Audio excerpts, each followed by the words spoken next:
31e épisode de FarmSpot podcast. Est-ce que tu vas bien?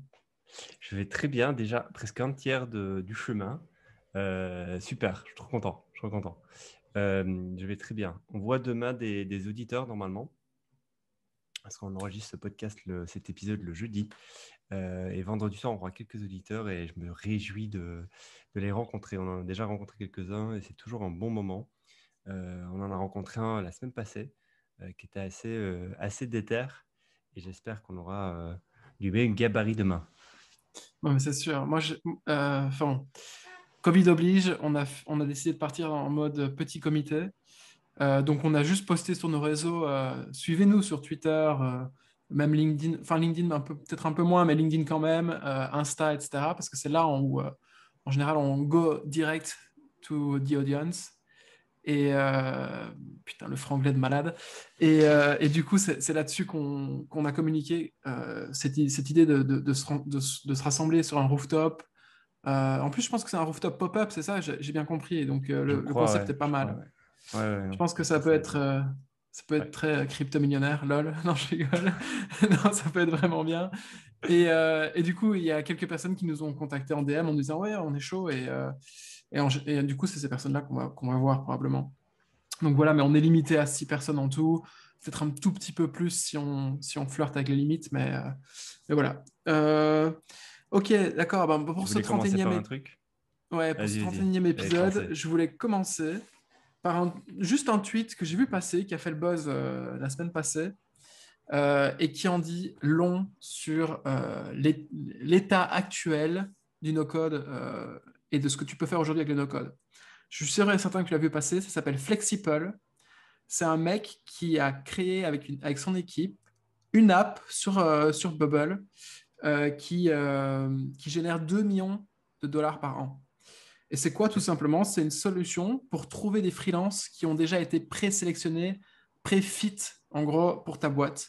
Et en gros, vu que c'est des Indiens, je suppose que leur avantage concurrentiel, c'est qu'ils ont une main-d'œuvre et une supply qui peuvent qualifier de façon sûre et certaine en étant sur place et en faisant Mhm. passer des tests aux gens. Donc, ils ont une supply de freelance en design et en dev. Et ils mettent en fait ces profils-là en mode Tinder sur l'application et ils font payer l'accès à l'application à toutes les grandes boîtes qui cherchent des devs et des designers en freelance. Apparemment, le fait que ce soit des gens qui soient présélectionnés et en gros pré-screen, comme ils disent, c'est un super avantage pour eux parce que du coup, ils sont sûrs que ça va délivrer de la qualité, qu'il n'y aura pas des demandes de remboursement, qu'il n'y aura pas trop de déceptions, etc. Et donc, juste avec cette infrastructure no-code qui leur coûte 80 dollars par mois, ils ont réussi à générer 2 millions de dollars sur l'année 2020, 2021. Donc, enfin, 2020-2021, je ne sais pas exactement. En gros, c'est au cours de la dernière année. Et je trouvais ça super marrant de voir qu'il y a plein de business, en fait, qui ont été over-engineer, je pense, et qui, sous le capot, restent quand même très opérationnels, parce que là, concrètement, c'est de l'opérationnel, c'est trouver des mecs qui sont capables de bien dev et de bien design, euh, trouver des clients et les faire matcher ensemble. Mhm. Honnêtement, un matchmaker sur ce genre de profil, ça peut être fait sur Bubble ou sous d'autres apps no-code de façon très simple. Et je trouve ça plutôt efficace. Et ça me permet en fait de rajouter ça, tu vois, dans la colonne. Tu vois, il y a des gens, tu vas te faire arrêter toi un jour, hein, c'est pas possible. Ils circulent pour te trouver, ils sont dans la vue Chaque en train de épisode, il y tourner. a quelqu'un. Oui. Et du coup, tu vois, les vieux débats un peu inutiles, les no-code, low-code et le no-no-code, c'est un truc qui était assez récurrent dans les boîtes dans lesquelles je suis passé, notamment les devs qui faisaient pas mal de pushback sur toutes les solutions no-code, parce que c'est vrai qu'il y a une limite inhérente à ces solutions, Mhm. notamment quand tu veux être propriétaire de ton projet, que tu veux pouvoir le customiser de façon assez poussée. Ça peut être intéressant de faire du dev, vraiment. Mais pour le coup, là, c'était une des histoires où, finalement, si on n'over-engineer pas le produit et qu'on est opérationnel et qu'on fait de la vente, eh ben, une app no-code basique, ça peut suffire dans un premier temps et assez, en tout cas, pour aller jusqu'à plusieurs millions de dollars de chiffre d'affaires par an. Et donc, je trouvais ça plutôt pas mal. Je ne sais pas ce que tu en penses. Je ne sais pas si tu as d'autres exemples, notamment de. Je pense que Bubble montre beaucoup d'exemples sur son site Moi, j'ai pas un avis. Je suis pas dogmatique non plus, hein, Non, ouais, mais je ce trouve que je veux ça. dire, c'est qu'en vrai, c'est que bon, l'exemple que tu as donné, c'est clairement pas, c'est pas du tout le produit, la partie importante. Et du coup, ça peut faire sens de passer par du no-code vu que c'est pas du tout le produit, la partie importante. Les 2 millions de dollars, je pense pas que le fait d'être passé en no-code leur a permis grandement ou leur a donné un avantage compétitif pour atteindre 2 millions de dollars de CA, tu vois. Parce que c'est pas le produit n'est pas du tout au cœur du business. Il y a d'autres priorités et d'autres qualités de leur business qui font qu'ils ont pu arriver à 2 millions de dollars. Tu aurais pu donner la même plateforme développée en no-code en peu de temps à quelqu'un d'autre, il n'aurait peut-être pas atteint les 2 millions de dollars parce que ce n'était pas ça en fait qui faisait que le business allait Tout à fait. fonctionner. Et, euh, Mais tu, et du coup, par contre, c'est vrai que pour plein de business où il y a, je pense, enfin, la majorité des business, même auxquels on parle nous sur ce podcast, sont pas des business produits tech très complexes. Et du coup, ils pourraient être faits en no-code la plupart et une version no-code pourrait suffire, quoi. Tout à Tu as dit fait. un truc. T'as dit un truc. J'allais te dire, je suis quasiment sûr, du coup, que si ça peut être en gros, si c'est pas l'avantage concurrentiel, ou si c'est pas vraiment le produit, le centre et le sujet de ce genre de boîte, faire du no-code, c'est un avantage puisque tu épargnes, à mon avis, une équipe dev ou de leur sourcing de produits, etc. Bref, tu épargnes aussi énormément de temps à ne pas trop te poser de questions. Par contre, je suis sûr que du coup, passer en code sur ce genre de produit, surtout si elle est très simple, hein. Je sais pas, j'imagine qu'il y a des softwares de recrutement qui sont très, très, très poussés, j'en sais rien, je m'en fous en vrai. Mais je suis sûr que ça peut être vite, en fait, un coût si tu décides de partir sur du dev. Donc, en gros, tu as tout à fait raison quand tu dis que, OK, c'est pas le produit qui leur a permis d'atteindre les 2 millions d'euros, c'est probablement la force de vente, la rapidité d'exécution opérationnelle, etc. Mais pour toutes les autres boîtes qui, pour le même genre de produit, le même genre de service, soit n'ont pas capté qu'il y avait une opportunité de code, soit ont décidé de partir sur du code, ça, c'est un centre de coût énorme. Et du coup, Ouais. probablement que leur business est beaucoup plus rentable que le business d'à côté qui a décidé de Ok, développer tout je en vois ce que tu interne, veux tu dire. vois. Ouais. Ouais, non, je vois tout à fait ce que tu veux dire. Ouais, pour moi, c'est des concours de circonstances, le choix du code de no code. En fait, c'est tellement au cas par cas. Des fois, tu as des situations où aller chercher un confounder dev et dès le début faire du custom code, c'est 1000 fois plus rentable et 1000 fois plus efficient que d'aller chercher que d'aller prendre une solution no code. Des fois, tu as le founder qui connaît rien au no code et en fait, son produit a une certaine complexité qui fait qu'il va devoir passer des mois à apprendre le no code. Parce que des fois, ça peut passer des mois. Si tu veux utiliser Bubble et faire quelque chose de complexe, ça peut prendre plusieurs mois d'apprendre et de s'y mettre et d'avoir quelque chose de viable. Et peut-être qu'au lieu de le passer quelques mois dessus, tu aurais pu passer 2 semaines à focus en cherchant un CTO et tu aurais trouvé du coup un CTO avec toi, tu vois. Et c'est un autre sujet quand toi-même, fondateur, tu es technique. C'est encore un autre sujet. Ouais, ouais, bien Mais sûr. c'est pour ça que ce sujet code, no code, low code, je sais pas quoi, je sais pas, je suis. Euh, moi, sur Twitter, je suis des mecs qui sont pro-sect de no code. C'est en mode, il faut absolument tout faire no code à tout prix. Je ne comprends pas ce débat, je trouve qu'il a aucun sens. C'est vraiment concours de circonstances. C'est est-ce que tu es dev? Oui, bah ok, on n'en parle même pas. Est-ce que tu n'es pas dev? Ok. Est-ce que tu es prêt à passer X temps pour apprendre le no-code en fonction de ta problématique produit? Oui, non. Tu es quoi comme type d'entrepreneur? Est-ce que tu es un entrepreneur qui est en train d'essayer de bidouiller quelque chose? Si tu es en train d'essayer de bidouiller quelque chose et que du coup tu te dis tiens, je partirais bien sur le no-code, bon, si ça me prend 3 mois à apprendre à développer un produit, c'est pas grave parce que l'apprentissage va être cool et je suis pas pressé et en fait c'est plus un side project, génial, pars sur du no-code. Mhm.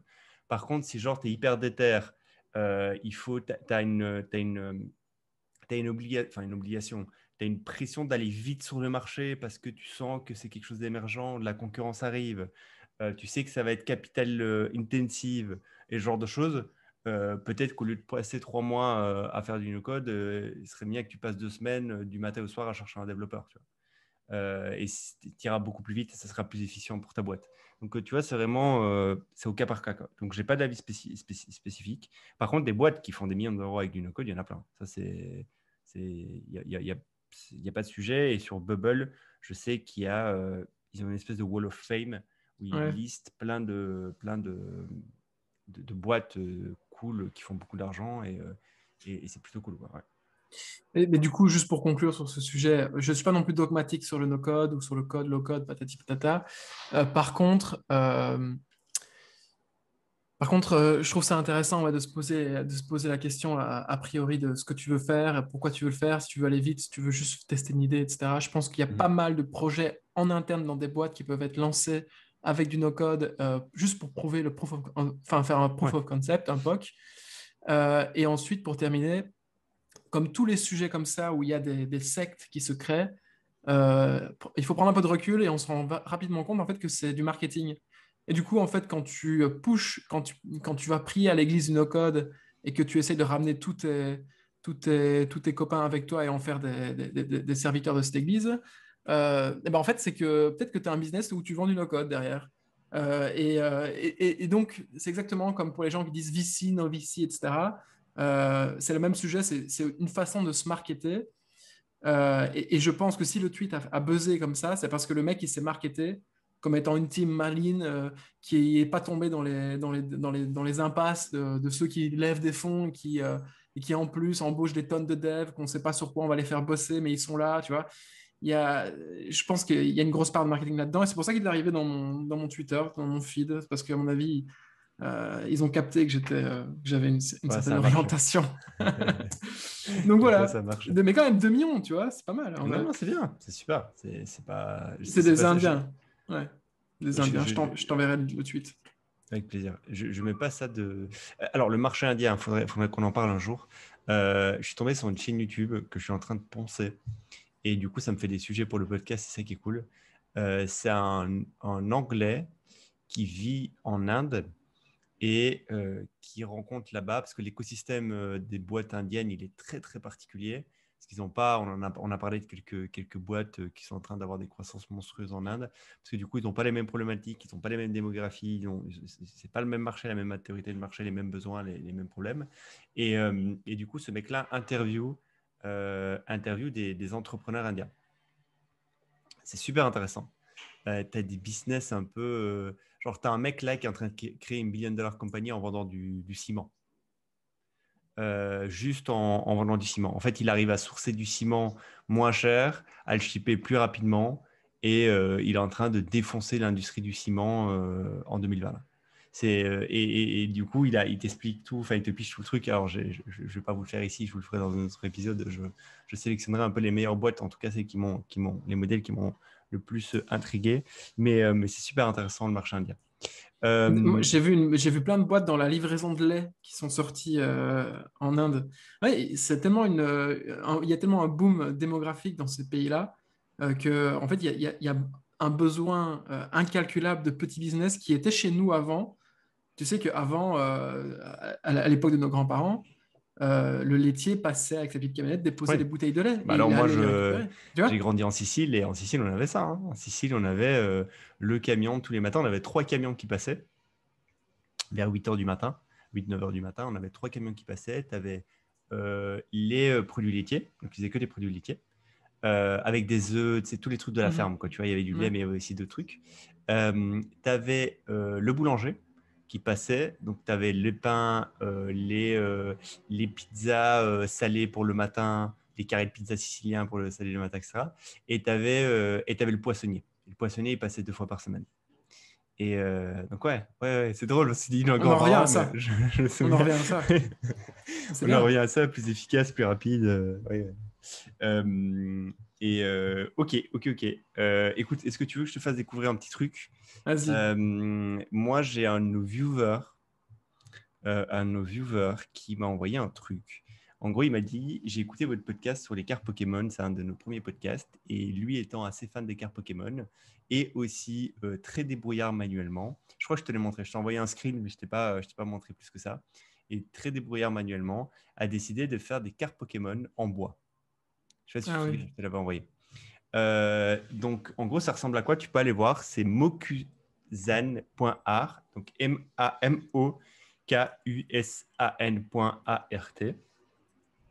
Mokuzan.art. Mokuzan.art. Et en gros, il vend ce qu'il fait, c'est qu'il prend les cartes Pokémon traditionnelles qu'on connaît tous. Et en fait, il va avec une fraiseuse, avec peut-être même une machine à laser ou autre, à découpe laser, il va créer des fines couches de bois pour représenter en fait une carte Pokémon en 3D, en 3 dimensions. C'est ultra stylé. En plus, c'est lui qui peint tout, c'est ultra stylé. Et en vrai, il a commencé ça pour le fun, genre de son côté. Et c'est notre pote apparemment qui l'a inspiré pour se lancer là-dessus. Donc, il a réussi à lier son plaisir pour les cartes Pokémon et son plaisir de travail du bois. Et il m'a demandé quelques conseils. Je lui ai immédiatement dit, mec, il faut que tu bourrines TikTok.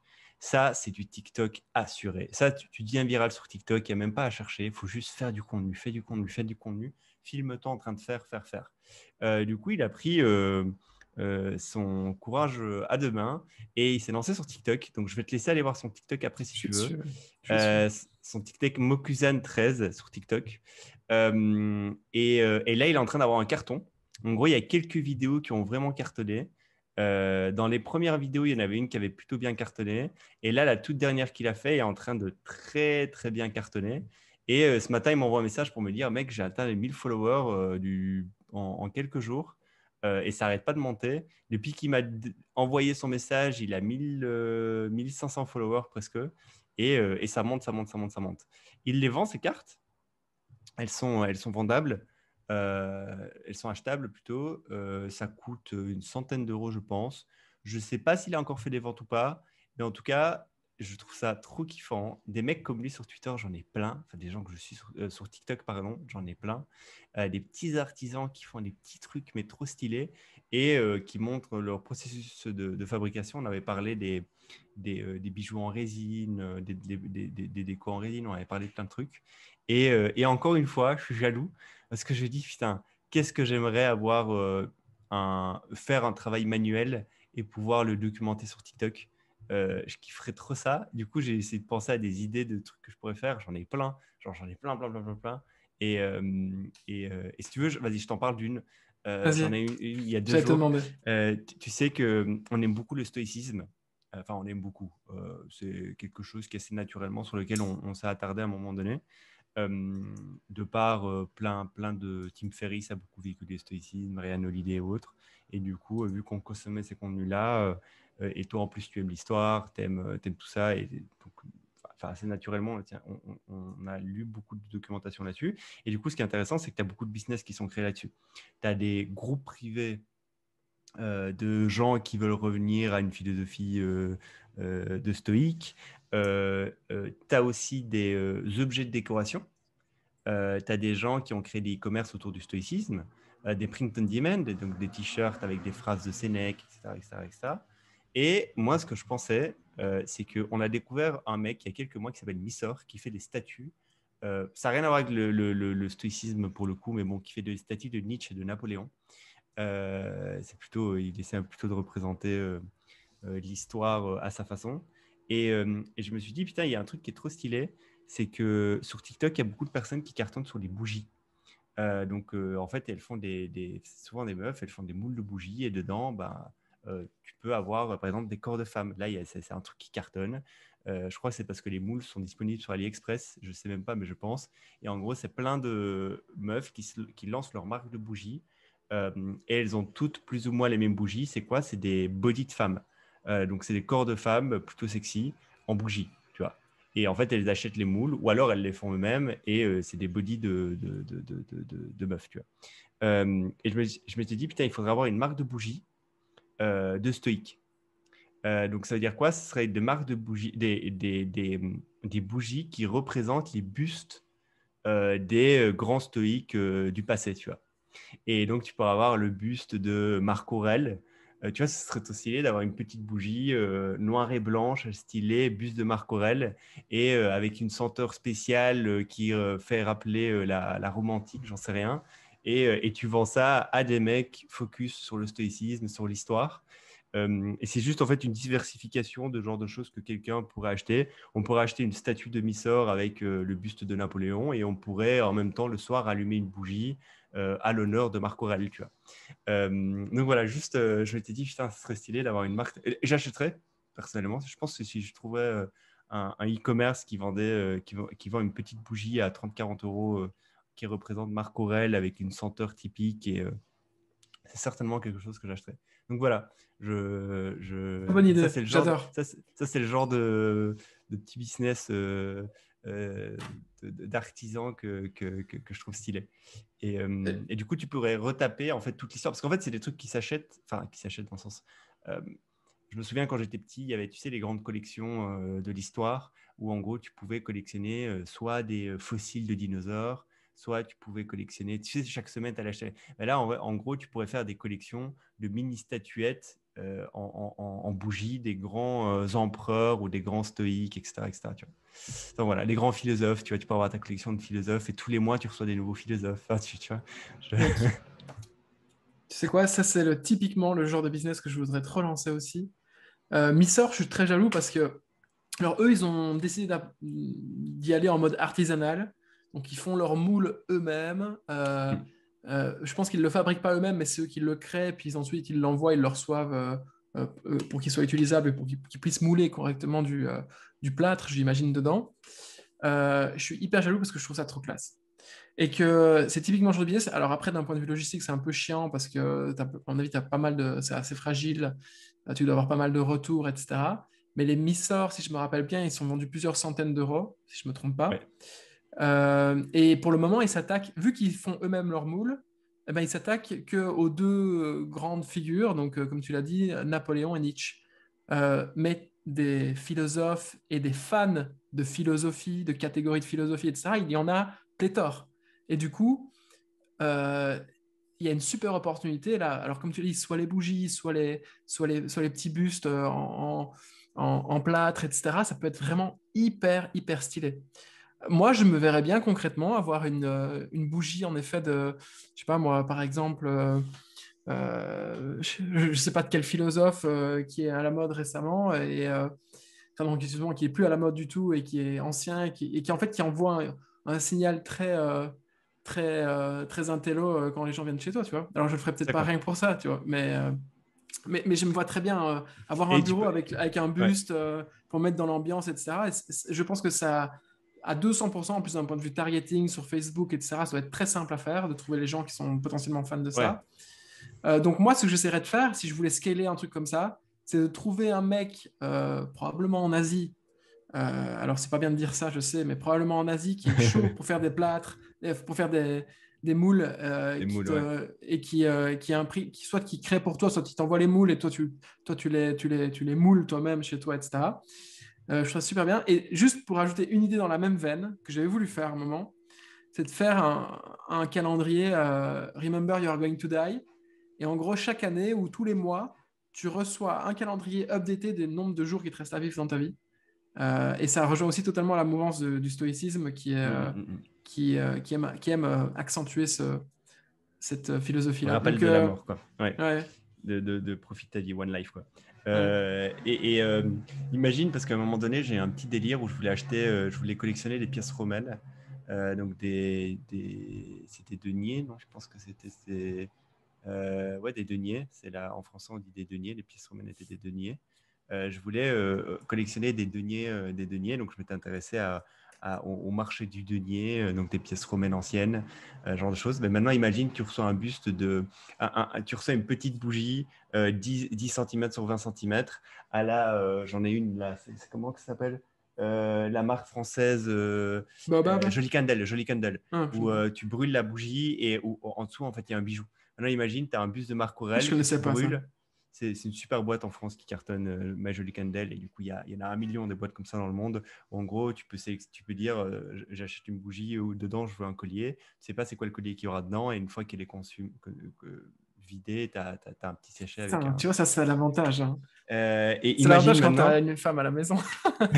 Tu découvres des business. Et Je pour suis le coup, je me retrouve à en désavantagé. acheter. Quoi.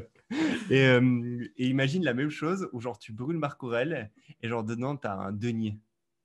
Un Ou vrai denier ancien.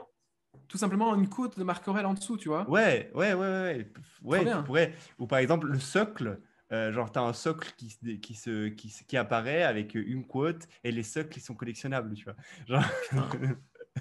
Non, il y, a, génial. il y a un truc à faire. Il y a un truc à faire. Et non, J'adore. voilà. Donc juste pour vous faire découvrir un viewer Mokusen13 sur TikTok, vous irez voir. Gros big up à ce mec-là. Je pense que tu vois qu'il bourrine, c'est-à-dire qu'au début, il avait fait 3-4 vidéos et il y en avait une qui avait plutôt marché, mais les autres ne marchaient pas trop. Et il m'avait dit, oui, bon, il y en a une qui a marché, les autres, elles ne marchent pas trop, je ne sais pas trop quoi faire. Et je lui dis, mec, tu t'en fous. Tu bourrines, tu fais tout ce que tu produis, tu le filmes. Et dès que tu as une question dans les commentaires, tu réponds.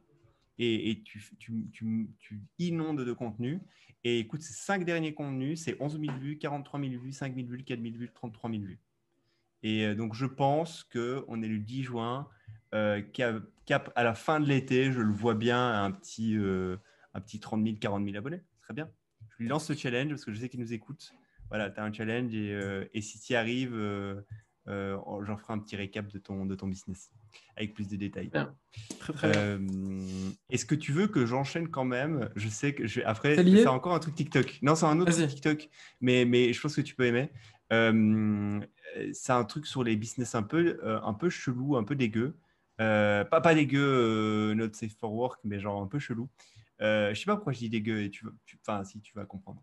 Euh, En gros, j'ai remarqué sur TikTok, j'ai découvert 3 business qui font ça, et un surtout qui m'a fait vraiment kiffer parce que le mec sur TikTok est vraiment balèze. C'est un peu les métiers qu'on n'a pas envie de faire, type ramassage de crottes de chiens dans les jardins, on en a déjà parlé, et ce genre de choses. Tu vois. Et là, c'est un métier, c'est nettoyeur de poubelles. Donc, en gros, normalement, c'est assez comme aux États-Unis, au Canada, parce qu'apparemment, les poubelles des États-Unis et du Canada, les poubelles des particuliers et des restaurateurs sont très, très crades. Alors, des restaurateurs en France aussi, mais les particuliers, en général, les gens ont plutôt une poubelle propre, parce qu'ils mettent des sachets poubelles. Mais apparemment, aux États-Unis, c'est un peu plus crade que ça. Et du coup, tu te retrouves vite avec ta poubelle qui est crade. Il y a de la pourriture, toutes les crasses que tu peux avoir dans la poubelle, tu sais, la poubelle que tu mets à l'extérieur avec tous tes sachets poubelles dedans. Du coup, il y a des services, c'est assez vieux aux États-Unis, au Canada, il y a des services qui te font payer un fees pour passer dans ta rue, prendre ta poubelle, te la nettoyer sur place et te la déposer. Du coup, c'est un peu les business side hustle, c'est un peu les business, tout ce qu'il te faut. C'est un camion, c'est 15 000 euros d'investissement. Et après, tu peux créer ta petite PME au fin fond du Connecticut. Quoi. Tu vois, un peu le genre de Et business un le peu side besoin est hustle. Quoi. éternel en plus. Exactement, c'est que tout le monde aura toujours besoin de ça. Et dès que tu as closé un client, il ne va pas changer parce qu'il est content. C'est un peu le truc, c'est comme le dog sitting. Quoi. C'est comme les gens qui vont promener tes chiens tous les dimanches. Quoi. Et du coup, j'ai trouvé un mec sur TikTok, tu vas voir, qui est ultra lourd parce que lui, il est trop malin. C'est Bean Blasters, donc Binblasters, Bean Blasters. Et en gros, Bean Blasters, il montre c'est quoi d'avoir un business de nettoyage de camions poubelles. Le mec est un peu drôle, c'est un peu le redneck américain, même s'il n'est pas vraiment redneck, mais c'est un peu le bon américain, tu vois, avec un peu un humour un peu lourd, mais drôle quand même. Et en gros, il montre sa vie de nettoyeur de poubelles. Et en fait, qu'est-ce qu'il fait derrière? Il te vend une formation. Donc, il a un site internet qui s'appelle schoolofbeans.com où il te vend une formation pour lancer ton business de nettoyeur de poubelles. Génial. Et du coup, dans les commentaires de certaines de ces vidéos, il y a des gens qui ont acheté sa formation et qui ont lancé un business. Et du coup, qui ont eux-mêmes créé un compte TikTok qui montre comment ils font sur TikTok. Et c'est génial, quoi. Enfin, juste, je trouvais ce compte trop bien.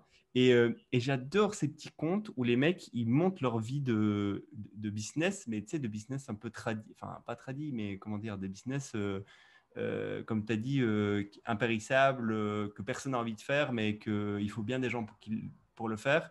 Et si tu le fais plutôt bien, tu peux plutôt bien gagner ta vie. Quoi. Et donc voilà, je voulais juste te faire découvrir ce petit compte. Bean Blasters, vous irez voir. Et en plus, le mec est plutôt drôle et je suis sûr il y a des gens qui vont aimer le contenu. Quoi. Des mecs comme ça, j'en ai plein. C'est pour ça que j'ai pas toujours. En fait, à chaque épisode, j'en ai un. J'ai pas envie d'à chaque épisode vous faire découvrir un TikToker. Parce que je me dis, les gens, ça va les saouler à un moment donné. On va parler que de TikTok. Mais vu que je consomme beaucoup de TikTok, des mecs comme Bean Blasters, j'en ai plein. J'en ai un, il fait la même chose avec les pizzas. Genre, c'est un pizzaiolo ultra drôle. Le mec, il a des centaines de milliers d'abonnés. Derrière, évidemment, il vend une formation pour lancer ta pizzeria. Ou bien j'en ai un autre qui vend une formation pour lancer ta Dark Kitchen Pizzeria, tu vois. Et donc, c'est une formation focus Dark Kitchen. Mais là, sur les poubelles, j'ai découvert ça récemment et je trouvais ça plutôt drôle.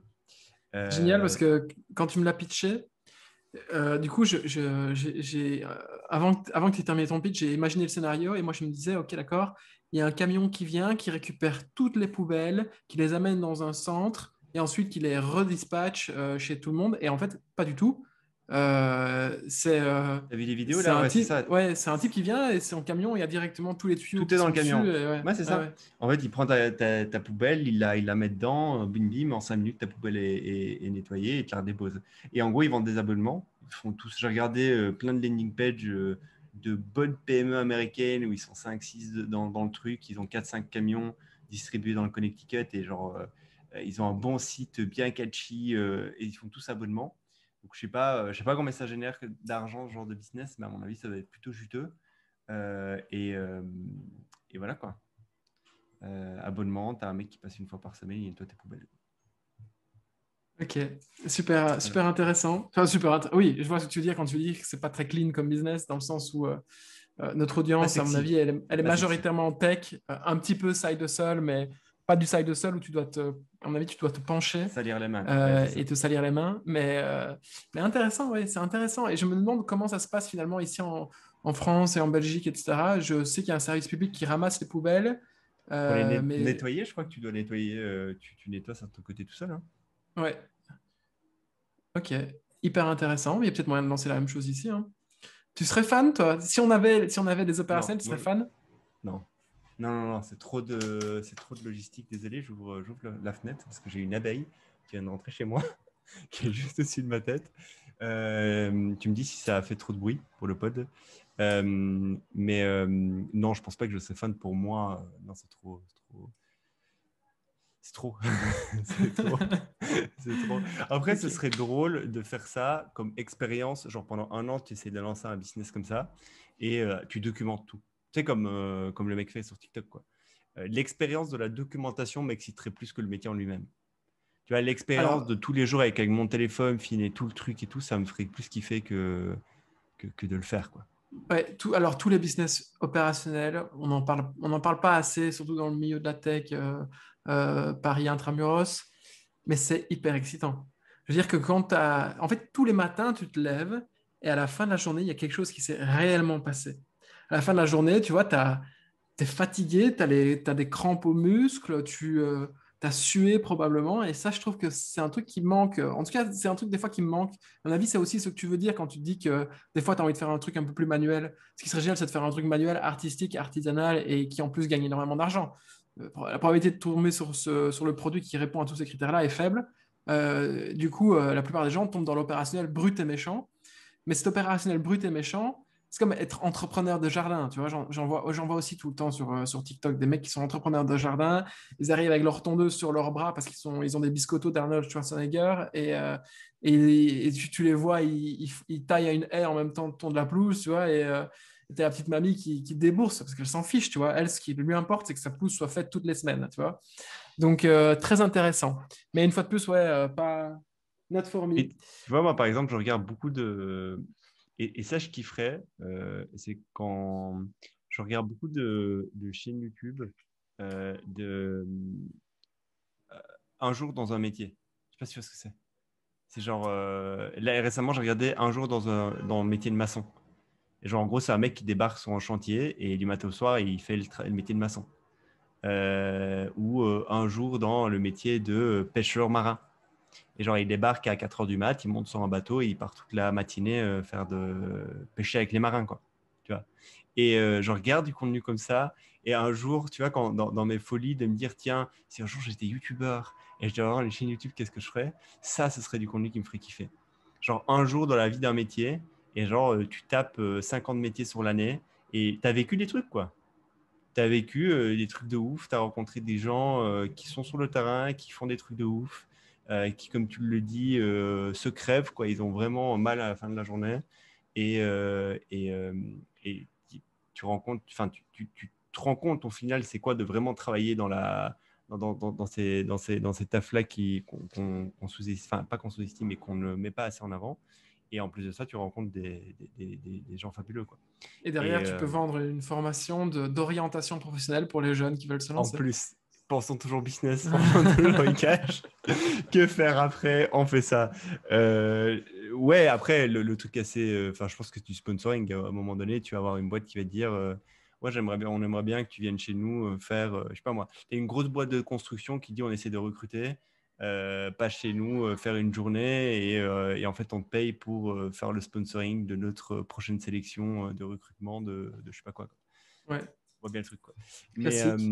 mais je me dis, si un jour je ferais une chaîne YouTube d'entertainment et d'éducation, ce serait drôle de faire ça. Franchement, Alors, ça serait- dans le même genre de métier un peu insolite dont j'aimerais bien parler dans le podcast, il y a un type qui... j'étais chez mes parents l'autre jour et il y a un type qui habite pas loin de chez nous qui passe en Lambo dans la rue. En Lambo, en Ferrari, en Mercedes SLS, tu vois, la papillon là. Et à chaque fois, je me dis, mais qui est ce type, tu vois? Et j'ai creusé un petit peu. Quelques mois, j'avais creusé. Et, euh, et en fait, c'est un type qui a un business de location de containers. Donc, en gros, Ok. quand tu fais des travaux chez toi, c'est requis par la région, par l'Île-de-France, peut-être ici à Paris, etc.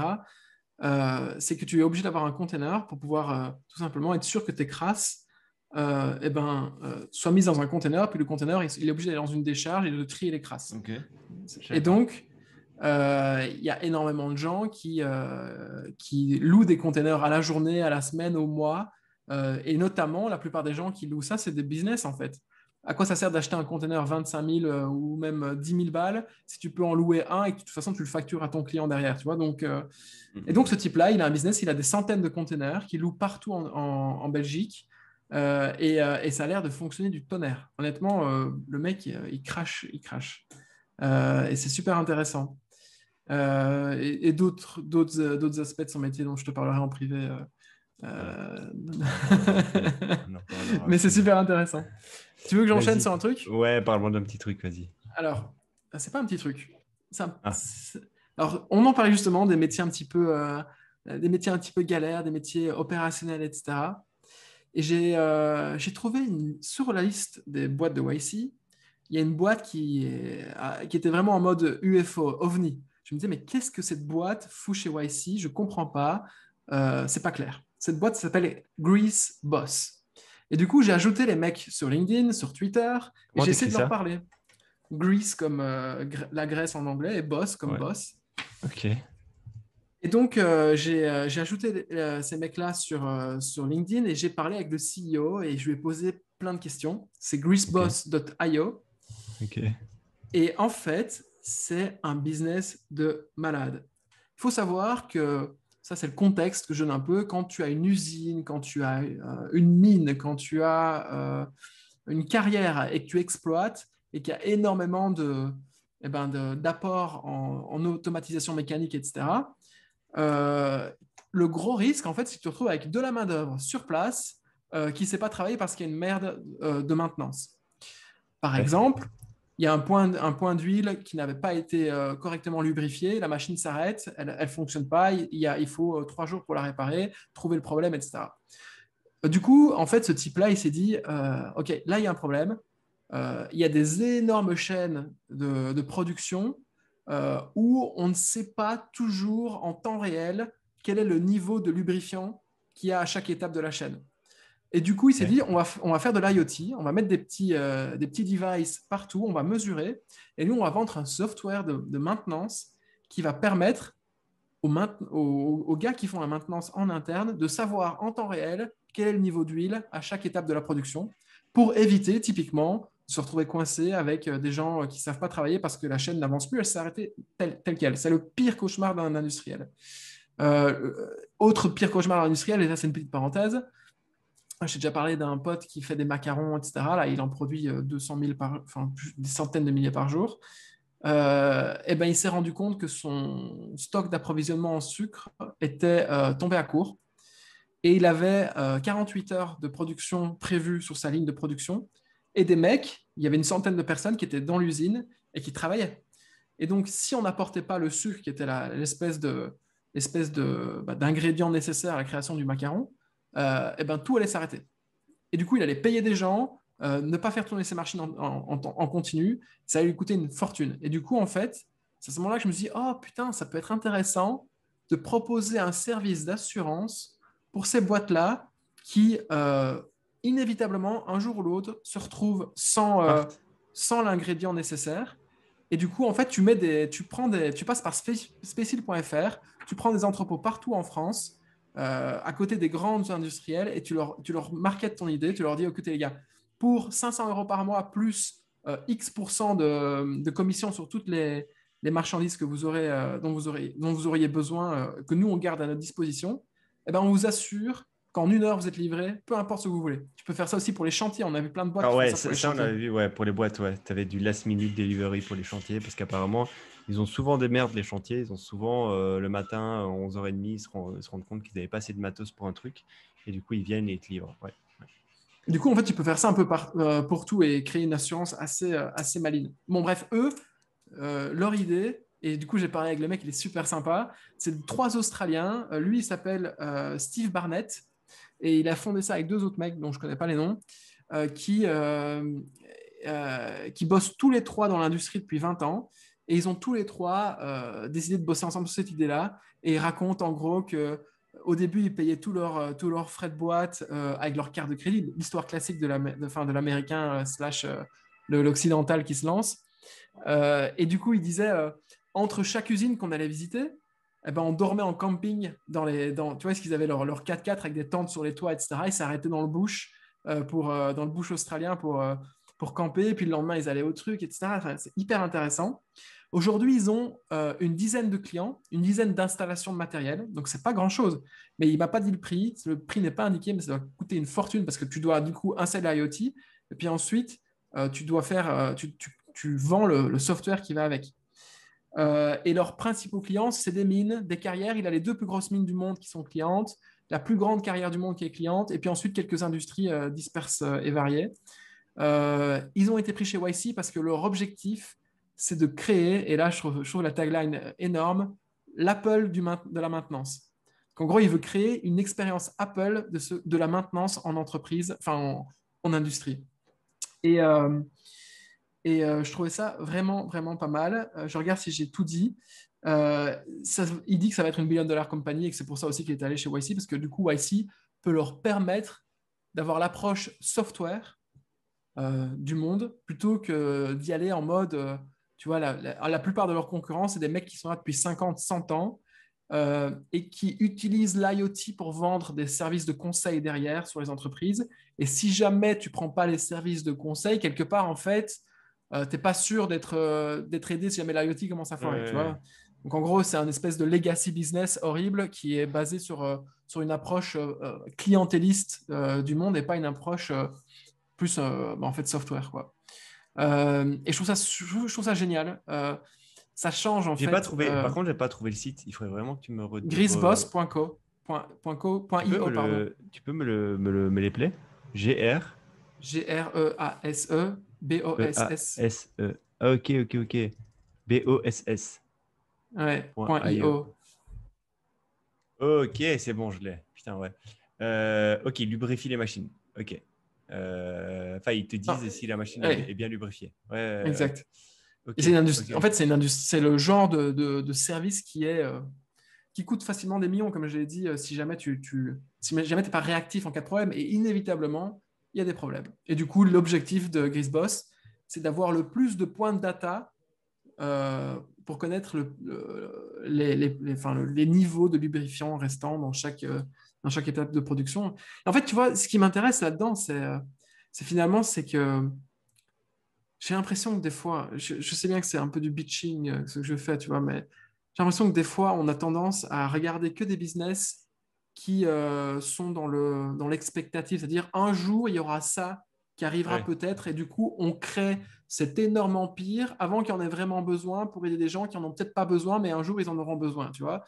Et des Ouais. fois, ça me saoule un peu, et j'aime bien retourner à des trucs, Après, on a quand même des bons exemples de vraies boîtes qui font des vrais trucs. Hein. C'est bien pas. sûr, bien Mais même sûr. de boîtes qui pensent qu'un jour, voilà, mais qui entre-temps font quand même des choses super bien. Mais je suis d'accord avec toi qu'il y a beaucoup de Oui, branlettes. Et là, tu es dans des business day one, quoi. Ouais, c'est ça. C'est ça, c'est ça.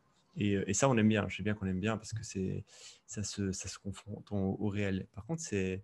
Et t'imagines le. Parce que là, je regardais dans la team, le founder, un des co-founders, a l'expérience déjà, c'est-à-dire qu'il bossait en tant qu'ingénieur de maintenance dans des, euh, dans d'équipements miniers. Donc Mhm. ils ont des insights, quoi. Les mecs sortent pas, ils n'ont pas eu la petite idée. Et ça, alors, on peut juste petite leçon, genre on peut faire une petite leçon de morale là-dessus. C'est que c'est compliqué d'être dans son canapé et d'essayer d'avoir des idées. Des fois, il faut vivre des expériences pour se confronter à des problèmes et du coup essayer de trouver des solutions à ces problèmes et du coup peut-être en faire une boîte. Et là, on a l'exemple type du Steve qui était ingénieur dans une boîte qui vendait de l'équipement minier et qui a certainement rencontré le problème, qui a un insight. C'est ça en fait d'avoir un insight, c'est d'avoir bossé quelque part ou avoir vécu une expérience. On a remarqué quelque chose où que les autres n'ont pas remarqué ou alors que les autres ont remarqué, mais ils n'ont pas eu l'œil entrepreneurial de se dire j'en ai marre de vivre ce problème, je vais essayer de le résoudre. Et là, bah, le fameux Steve, il y a réussi, quoi. Et il est trop drôle, leur photo dans l'onglet Team. Vous irez voir, je sais pas si vous avez vu. Regarde la bannière dans l'onglet Team. En Ouais, fait, on c'est les. dirait que c'est une photo stock. On dirait que c'est une photo stock. Tu sais, les photos que tu Ouais. livres de droit. En fait, c'est eux. Et genre, on dirait les Ghostbusters, mon gars. Ouais, ouais. Oh Ah putain. ouais, Euh, leur marketing est, à mon avis, pas encore au point, mais, euh, si tu regardes, en fait, ils décident en fait de passer pour les meilleurs ouvriers de l'huile et du lubrifiant au monde, tu vois. ouais. Et, euh, Et et, ça fonctionne, je pense. Et là, je regarde une vidéo, enfin, j'ai mis en mute, mais je regarde en parallèle une vidéo de présentation d'un chantier minier. Eh ben, ma gueule, tu vois, quand je t'ai dit que j'aimerais bien vivre une journée dans un métier, j'aimerais bien vivre une journée dans une mine. Une journée, voir que c'est quoi de travailler dans une mine. Tu vois. Putain. Là, si tu me chauffes, là, je vais lancer la petite chaîne YouTube. On va le faire. On va le faire, là, je le sens. Ça peut être drôle. Dites-nous dans les commentaires si vous voulez qu'on lance des vidéos plus longues sur YouTube sur une vie dans un métier. Un jour dans une vie. Euh, bon, Bon, euh, on- dis-moi, Non, vas-y, moi j'ai fini, moi. t'as fini. Moi, écoute, j'ai presque fini. Je te donne un dernier truc, mais c'est plutôt utilitaire comme projet, enfin, qui va nous servir peut-être. Je regardais il y a un mec que j'aime beaucoup qui s'appelle Kevin Rose. Kevin Rose, qui est un investisseur, ancien entrepreneur, qui aujourd'hui enfin, ça fait plusieurs années qu'il est fan de crypto.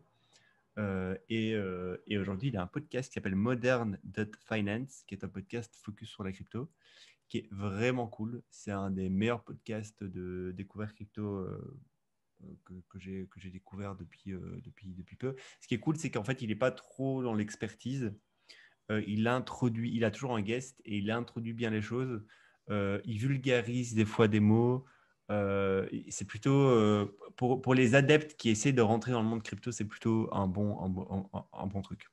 Et en fait, en lançant ce podcast-là, il a recruté récemment des gens sur Twitter pour bosser sur tous ces trucs type montage de l'épisode, les vignettes, la charte graphique, s'occuper du site internet du podcast, etc. etc. Et j'ai vu son site internet de podcast et il m'avait l'air simple mais efficace. Et j'ai découvert qu'en fait, il utilisait un outil pour faire ça qui s'appelle Podpage. Je ne sais pas si ça te dit quelque chose, tu l'as peut-être vu passer. podpage.com. Podpage.com, c'est quoi? C'est un SaaS, c'est un site builder pour podcasters. Donc, en gros, c'est des gars qui se sont dit des outils pour créer des sites internet en no-code, il y en a des millions. Les drag and drop à la con, il y en a des milliers. Vous connaissez les grands classiques, Wix, WordPress, Squarespace. En fait, il faut savoir qu'il y en a des milliers, littéralement.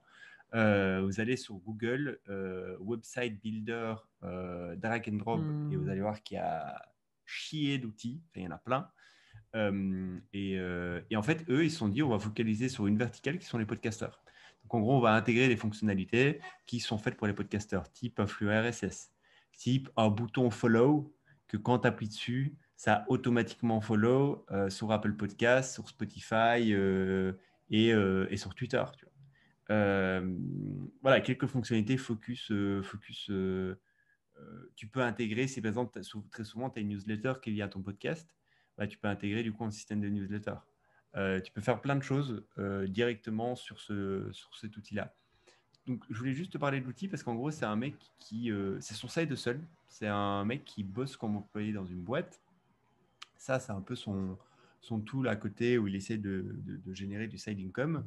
Il est plutôt pas mal utilisé. Il y a Modern Finance, comme je te l'ai dit, qui l'utilise. Et il y a d'autres podcasts plutôt connus dans l'écosystème des podcasts qui l'utilisent. Et le fondateur s'appelle Brendan Mulligan. Et peut-être qu'on peut l'utiliser pour nous, sachant qu'il y a une version free qui est assez permissive. Histoire de refaire un peu notre site, on pourrait Est-ce que s'amuser. tu sous-entends que le site que j'ai fait est nul, c'est ça? Non, pas du tout. Il est simple mais efficace, comme on dirait. Simple mais efficace. Juste, on peut peut-être un peu le pimper Ouais, ouais, c'est pour sûr. la suite. Et en plus, on a un outil qui pourrait ne pas trop nous prendre la tête et on pourrait faire ça facilement, quoi. Podpage, vous irez voir si quelqu'un ici veut lancer un podcast, faire son site gratuitement, rapidement. Podpage. Voilà, je n'ai pas autre Sur, chose sur, sur, à dire. sur ce Vas-y, genre toi. d'outil, je parlerai un jour de Card, CARRRD.co. C'est pour moi le meilleur outil de landing page disponible sur le marché, le plus simple, le moins cher et le plus intuitif. Et qui en plus a de la gueule à la fin quand tu t'y connais. Enfin, même si tu prends un template et que juste tu le personnalises pour toi, ça donne toujours super bien. Moi, mon site web, il est là-dessus. Le site web de FarmSpot, il est là-dessus, mais après, on l'a fait un peu rapidos. Et j'ai plein d'autres sites web qui sont aussi là-dessus. C'est vraiment pas mal. Vraiment, vraiment, vraiment, je recommande à 200%. Et j'en parlerai aussi parce que le fondeur est intéressant. Ouais. C'est un, Il a fait une voilà. super interview Ouais. sur Indie Hacker et que tu as certainement écouté, c'est peut-être même toi qui me l'as envoyé. Et je sais que tu es beaucoup plus fan que moi, donc tu pourras en parler avec plaisir, avec tout ton engouement. Euh, cool, j'ai pas d'autre chose. Ouais, ça fait Moi une non petite plus. heure. C'est pas mal. Épisode 31 dans la boîte. Et on se voit François, demain. que doivent faire nos éditeurs? Et s'ils ont kiffé, nous suivre sur YouTube, Spotify. Abonnez-vous sur Spotify aussi et sur Apple Podcast si vous êtes sur Apple Podcast. Lâchez un commentaire. On n'a pas beaucoup de commentaires sur les 2 dernières vidéos. Là, les 2, 3 dernières vidéos, je suis un peu triste. Je suis un Je peu l'actualise triste. J'actualise régulièrement pour voir s'il y a des commentaires et on lit tous les commentaires évidemment. Euh, et puis mettre un commentaire aussi sur Apple Podcast et des étoiles si vous avez kiffé, patati patata. C'est hyper important. Là, on vient de franchir la barre des 600 abonnés sur YouTube. Ce serait cool qu'on soit à 1000 dans 3 jours, quoi, tu vois. Ouais, ouais. Pour l'été, ce serait bien. J'aimerais bien fin de l'été, on soit à 1000 abonnés. C'est vraiment cool. Et dites-moi dans les commentaires si vous voulez qu'on lance une chaîne YouTube sur un jour, une vie. Ça peut être drôle. Ça peut être un bon délire. Bon, je te laisse. Bonne journée à toi. Épisode 31, il est terminé. À Allez, bientôt. on se voit Ciao, demain. ciao. Ciao, ciao. Ciao.